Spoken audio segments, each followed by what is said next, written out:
भाइयों बहनों, आज मैं आप सबके समक्ष श्रावस्ती लोकसभा क्षेत्र में जिनको माननीय प्रधानमंत्री मोदी जी ने, केंद्रीय संसदीय बोर्ड ने आप सबकी सेवा का अवसर के लिए, आप सबकी सेवा करने के लिए, आप सबके विकास को आगे बढ़ाने के लिए यहां का प्रत्याशी बनाकर आप सबके बीच में भेजा है भाई साकेत मिश्रा जी। उनके लिए देवभूमि से आकर आप सबका मत, आप सबका समर्थन, आप सबका आशीर्वाद मांगने के लिए आया हूं। आज मेरे सामने जो युवा मोर्चा के साथी बैठे हैं, मैं कह सकता हूं कि किसी भी देश के अंदर जब भी देश का इतिहास लिखा जाता है तो उसमें नौजवानों की बहुत बड़ी भूमिका होती है। नौजवान युवा इतिहास बनाने का काम करते हैं। वो जो ठान लेते हैं वो करके दिखाते हैं। चाहे जितने देश के अंदर आंदोलन हुए हों, दुनिया के अंदर आंदोलन हुए हों, दुनिया के अंदर कोई परिवर्तन हुआ हो, उसके अगर अग्रदूत कोई बने हैं तो आप जैसे नौजवान और युवा बने हैं। भाइयों बहनों, आप सब लोग भी अगर एक ठान लें कि साकेत मिश्रा जी को, ये जीत तो रहे हैं यहां से, लेकिन एक बड़े बहुमत से जिताना है, घर घर कमल खिलाना है, घर घर जो है विकास पहुंचाना है। अगर आप एक ठान लेंगे तो कोई असंभव काम नहीं होगा। और इसलिए मैं आप सबसे कहना चाहता हूं कि आज 10 तारीख हो गई है और अगले 15 दिन जो बचे हुए हैं, 15 दिन में से भी मात्र 13 दिन जो चुनाव प्रचार के हैं, क्योंकि आज से ठीक 13 दिन बाद चुनाव प्रचार बंद हो जाएगा।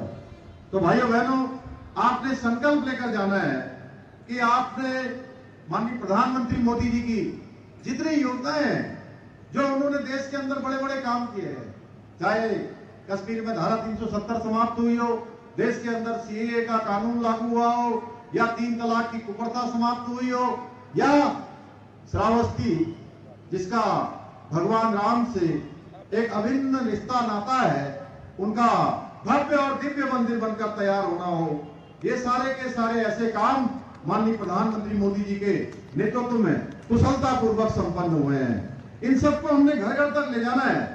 और योगी जी की जो कल्याणकारी नीतियां हैं, योगी जी ने जो उत्तर प्रदेश के अंदर काम किया है, योगी जी और मोदी जी की जोड़ी ने इस डबल इंजन में जो तेजी से उत्तर प्रदेश को आगे बढ़ाने का काम किया है, और जिस प्रकार से हर क्षेत्र में उत्तर प्रदेश आज उत्तम प्रदेश बना है।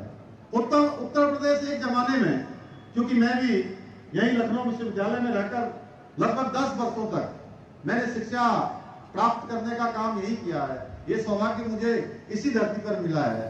तो मैं कह सकता हूं किस समय से उस समय एक समय था जब इसकी गिनती बीमारू राज्य के रूप में होती थी।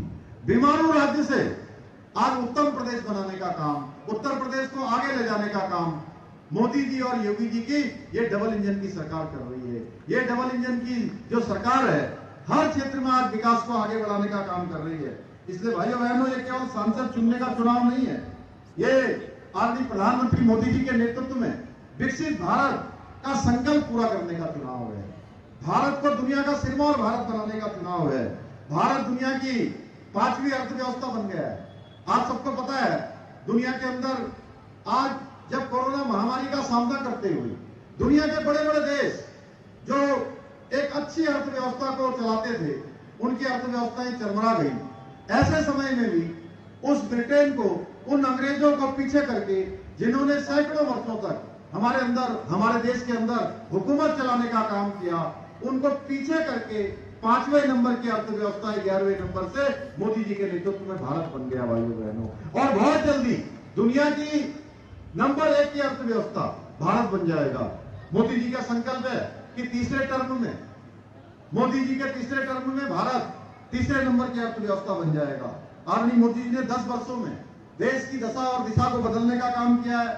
दुनिया के अंदर बड़े बड़े भारत ने इंफ्रास्ट्रक्चर के क्षेत्र में काम किया है। आज दुनिया आश्चर्यचकित है कि किस प्रकार से काम हो रहा है, चाहे विश्व स्तरीय इंफ्रास्ट्रक्चर हो, रिंग रोड्स हो, हाईवे हो, एलिवेटेड रोड्स के साथ मेट्रो रेल हो, मोनो रेल हो, under water metro, Vande Bharat जैसी अनेक परियोजनाएं जिन पर आज देश की पहचान पूरे विश्व के अंदर बनी है। भाइयों बहनों, मोदी जी की सरकार ने अनेक ऐतिहासिक निर्णय लिए हैं, क्योंकि भाजपा जो कहती है वो हर हाल में करती है। और यही मोदी जी की गारंटी है भाइयों बहनों, क्योंकि मोदी जी ने 140 करोड़ भारतीयों को अपना परिवार मानकर काम किया है। उसके लिए गरीब कल्याण की अनेक योजनाएं यहाँ पर देश के अंदर लागू हुई हैं। हर गरीब के जीवन को आगे बढ़ाने का काम हुआ है, उसके जीवन को सहायता देने का काम हुआ है। ऐसे अनेक काम हुए हैं भाइयों बहनों। मैं देवभूमि उत्तराखंड से आया हूं, इसलिए पूरे देश दुनिया उत्तराखंड को एक अलग दृष्टि से देखती है। उत्तराखंड का एक देवभूमि का मूल स्वरूप है। उसके मूल स्वरूप को हमने कहा कि किसी भी कीमत पर वहां के मूल स्वरूप को हम खराब नहीं होने देंगे, उसके साथ छेड़छाड़ नहीं होने देंगे। जो बड़े पैमाने पर लैंड जिहाद चलता था, उस लैंड जिहाद के खिलाफ हमने वहां पर अभियान चलाया और 5000 एकड़ से भी ज्यादा जमीन उत्तराखंड के अंदर सरकारी अवैध कब्जों को हमने मुक्त करवाने का काम किया है। वहां पर दंगा न हो उसके लिए दंगा रोधी कानून बनाया है, नकल रोकने के लिए नकल विरोधी कानून बनाया है, धर्मांतरण का सख्त कानून बनाया है। ऐसे अनेक कानून उत्तराखंड के अंदर बनाए हैं और सबसे बड़ी